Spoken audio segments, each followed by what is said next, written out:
Hello, good afternoon, good morning বলতে যাচ্ছিলাম কিন্তু গুড আফটারনুন।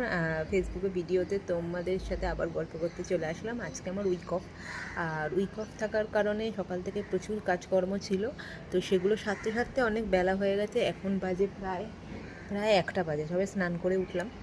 বাড়িতে আজকে আমরা দুজনই আছি, তো ওয়েদারটা আজকে এখন একটু ভালোর দিকে যাচ্ছে। সকাল থেকে ভীষণ কড়া রোদ ছিল, সেই জন্যই জামা কাপড়গুলো ওয়াশ করেছি আর কি। আর এখন ওয়েদারটা একটু মেঘলা মেঘলা হয়েছে, ভালো লাগছে দেখতে। তো যাই হোক, এখন ফ্রেশ ট্রেশ হয়ে গেছি যেহেতু, আর রান্নাটা একটু বাকি আছে, রান্নাটা হতে একটু টাইম লাগবে। রান্নাটা হয়ে গেলে তো খাওয়া দাওয়া করে এমনি ঘরে আজকে রেস্ট করারই প্ল্যান আছে, কোথাও আজকে যাওয়ার প্ল্যান নেই। কিন্তু কি রান্না হচ্ছে সেটা তোমাদের একবার দেখাই, চলো। তোমাদের দেখালে তোমরা বুঝতে পারবে। আজকে যেহেতু আমরা দুজনই বাড়িতে রয়েছি, সেই জন্য আজকে মেনু হচ্ছে মাটন।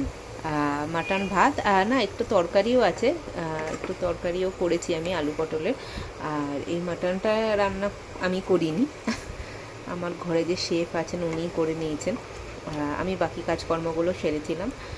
তো এখন মাটন রান্না হচ্ছে। ওয়েদারটা দেখো এখন এরকম একদমই মেঘলা মেঘলা হয়ে গেছে। আর দুপুরবেলা যেরকম বললাম কোথাও প্ল্যান নেই, খেয়ে দিয়ে শুধু একটু ঘুমানোর প্ল্যান আছে। আর বিকেলবেলা কী করবো এখনও জানি না।